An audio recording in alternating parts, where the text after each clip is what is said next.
বিন্টি কিচেনৰ পৰা এটা unique recipe দিম বুলি ভাবিছো ৰঙলাও গুটিৰ লগত মাছৰ জোল। আপোনালোকে কোনে কোনে খাই পাইছে ক'বচোন। ৰঙলাও গুটিখিনি ধুনীয়াকৈ ভাজি লৈছো আৰু কি দিব লাগে গোটেই ৰেচিপিখিনি দেখাই আছো। কোনোবাই খাই পাইছে নেকি যে ৰঙলাও গুটিৰ লগত ধুনীয়া মাছৰ জোল? আমি সবেই ৰঙলাও খাই ভাল পাওঁ, কোনোবাই গোটাকে খাই ভাল পায়, কোনোবাই চাটনি খাই ভাল পায়, নহয়নে বাৰু?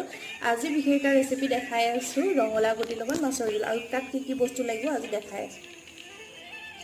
বেলেগ একো নালাগে, পিঁয়াজ নহৰু আদা ৰঙলাও গুটিখিনি লাগিব আৰু এইখিনি হৈছে তেলখিনি বগাকৈ ধুনীয়াকৈ চাফা কৰি ল'ব লাগিব, নহ'লে জোলকণ ক'লা হৈ যাব।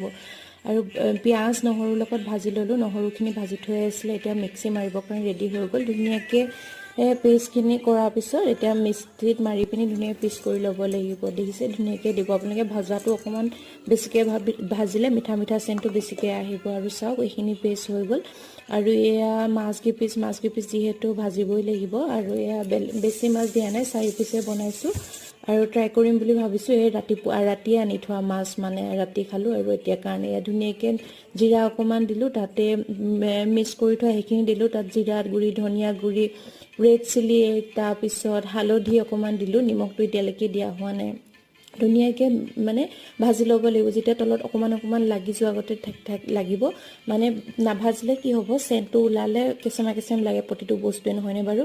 এয়া ধুনীয়াকৈ ইয়াত গাখীৰ দিব লাগিব। আমাৰ যেতিয়া দৈ গাখীৰ নাই, সেইকাৰণে আমি আমুলৰ যোনটো গাখীৰ সেইটো ইউজ কৰিছোঁ। শেষেই হ'লগৈ, দেখিছেনে?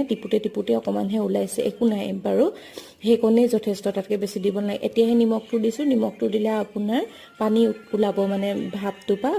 আকৌ ঢাকোন মাৰি পিনি 10 মিনিটমানৰ কাৰণে থৈ দিম ভাজিবৰ কাৰণে। আৰু তাৰ খোলাৰ পিছত যোনটো আপোনাৰ মিক্সিত আছিলে যে পানী, সেইটোৱে দি দিছোঁ। বেছি পানী দিব নালাগে, কাৰণ বস্তুটো ভজাই হৈ গ'ল। আৰু ইমানখিনি পানীয়ে দিছোঁ, ইয়াতে উতলিব বস্তুটো। আৰু মাছ কেইপিচ ধুনীয়াকৈ দি ল'লোঁ।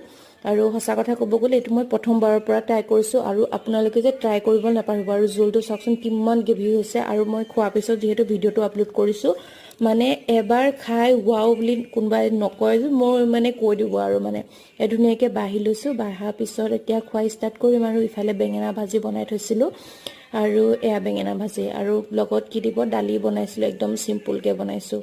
আৰু এয়া দেখিছেনে, গ্ৰেভিটোৱে কেতিয়া খাওঁ লগাই আছে। আৰু ইফালে নাৰিকলৰ চাটনি, মই ৰেচিপি এটা আগত আগবঢ়াই থৈছোঁ দেই। নাৰিকলৰ চাটনি ৰেচিপিটো খাবই। নাৰিকল চাটনি বনাওঁতে আকৌ দৈ গাখীৰ দিব লাগে।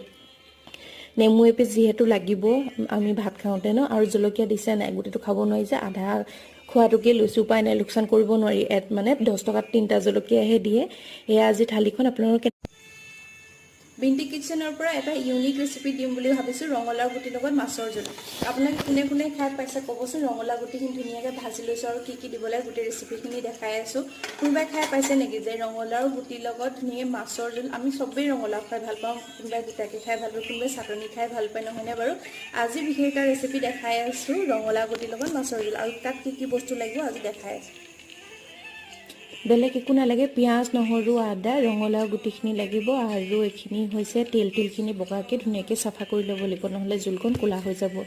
আৰু পিঁয়াজ নহৰুৰ লগত ভাজি ল'লোঁ, নহৰুখিনি ভাজি থৈ আছিলে, এতিয়া মিক্সি মাৰিবৰ কাৰণে ৰেডি হৈ গ'ল। ধুনীয়াকৈ পেষ্টখিনি কৰাৰ পিছত এতিয়া মিক্সিত মাৰি পিনি ধুনীয়াকৈ পিচ কৰি ল'ব লাগিব। দেখিছে ধুনীয়াকৈ দিব আপোনালোকে। ভজাটো অকণমান বেছিকৈ ভাজিলে মিঠা চেণ্টটো বেছিকৈ আহিব। আৰু চাওক এইখিনি পেষ্ট হৈ গ'ল।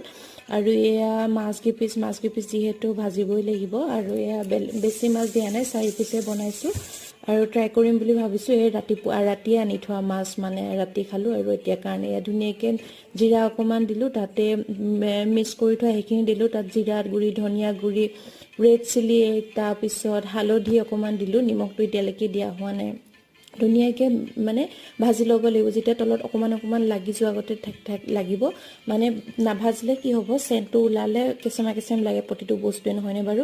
এয়া ধুনীয়াকৈ ইয়াত গাখীৰ দিব লাগিব। আমাৰ যেতিয়া দৈ গাখীৰ নাই, সেইকাৰণে আমি আমুলৰ যোনটো গাখীৰ সেইটো ইউজ কৰিছোঁ। শেষেই হ'লগৈ, দেখিছেনে? টিপুতে অকণমানহে ওলাইছে, একো নাই বাৰু, সেইকণেই যথেষ্ট, তাতকৈ বেছি দিব নালাগে। এতিয়াহে নিমখটো দিছোঁ, নিমখটো দিলে আপোনাৰ পানী ওলাব, মানে ভাপটো পৰা। আকৌ ঢাকোন মাৰি পিনি 10 মিনিটমানৰ কাৰণে থৈ দিম ভাজিবৰ কাৰণে। আৰু তাৰ খোলাৰ পিছত যোনটো আপোনাৰ মিক্সিত আছিলে যে পানী, সেইটোৱে দি দিছোঁ। বেছি পানী দিব নালাগে, কাৰণ বস্তুটো ভজাই হৈ গ'ল। আৰু ইমানখিনি পানীয়ে দিছোঁ, ইয়াতে উতলিব বস্তুটো। আৰু মাছ কেইপিচ ধুনীয়াকৈ দি ল'লোঁ। আৰু সঁচা কথা ক'ব গ'লে এইটো মই প্ৰথমবাৰৰ পৰা ট্ৰাই কৰিছোঁ, আৰু আপোনালোকে যে ট্ৰাই কৰিব নাপাহৰিব। আৰু জোলটো চাওকচোন কিমান গ্ৰেভি হৈছে। আৰু মই খোৱাৰ পিছত যিহেতু ভিডিঅ'টো আপলোড কৰিছোঁ, মানে এবাৰ খাই ৱাও বুলি কোনোবাই নকয় যে মই মানে কৈ দিব আৰু মানে ধুনীয়াকৈ বাঢ়ি লৈছোঁ বাঢ়াৰ পিছত এতিয়া খোৱা ষ্টাৰ্ট কৰিম আৰু ইফালে বেঙেনা ভাজি বনাই থৈছিলোঁ আৰু এয়া বেঙেনা ভাজি আৰু লগত কি দিব দালি বনাইছিলোঁ একদম চিম্পুলকৈ বনাইছোঁ আৰু এয়া দেখিছেনে গ্ৰেভিটোৱে কেতিয়া খাওঁ লগাই আছে আৰু ইফালে নাৰিকলৰ চাটনি মই ৰেচিপি এটা আগত আগবঢ়াই থৈছোঁ দেই নাৰিকলৰ চাটনি ৰেচিপিটো খাবই নাৰিকল চাটনি বনাওঁতে আকৌ দৈ গাখীৰ দিব লাগে নেমু এপিচ যিহেতু লাগিব আমি ভাত খাওঁতে ন আৰু জলকীয়া দিছে নাই গোটেইটো খাব নোৱাৰি যে আধা খোৱাটোকে লৈছোঁ উপায় নাই লোকচান কৰিব নোৱাৰি মানে 10 টকাত 3টা জলকীয়াহে দিয়ে এয়া আজি থালিখন আপোনালোকক